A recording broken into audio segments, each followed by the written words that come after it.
What are important questions to ask when you're choosing a hospice care provider? Yeah, and I think it's definitely important to talk to a few providers because there might be one that's, just fits you better. But to ask the questions, what area does your nurses and aides cover? Because you kind of want to know what that response time is that they're going to come to you. Mm-hmm. So do you have nurses and aides in our area?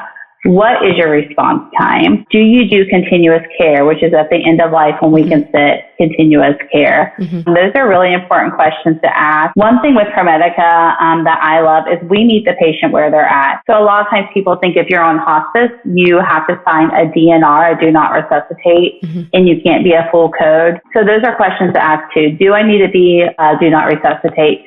Sometimes people aren't ready to make that step and they look at hospice as giving up hope, but it's really not. Like, you're giving a quality of life. So we want to meet patients where they're at. So we do not make patients get off a full code if they're not ready. We'll educate, we'll talk to them, we'll walk them through that process, and we'll meet them where they're at in that stage. So asking those kind of questions, am I allowed to do that?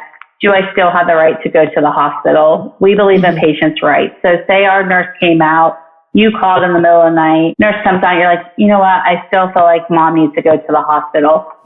You're still in charge of your care, so we're going to value that. All we do is we sign off of the hospice benefit because there's 4 buckets you pay into. Right. Medicare will only pay for 1 bucket at a time. So we'll sign off, get you to the hospital if that's what you want to do. And then once you come back home, we get you back home service. Got it.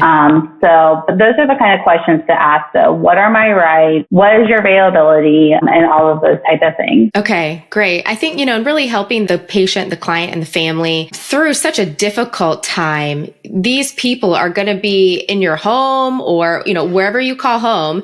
And so you want to be comfortable with them. So don't make 100%. Yeah, you don't need to make this decision necessarily overnight, right? Maybe take a little bit of time to do your due diligence and research and talk to them, because you're going to be spending a good amount of time with these people and they're going to probably become very close to you. So you want to be comfortable 100%. with them. You want your family member who needs the hospice care to feel comfortable with them, because you are going to be spending a good amount of time with them. So I think, those are great questions, Wendi.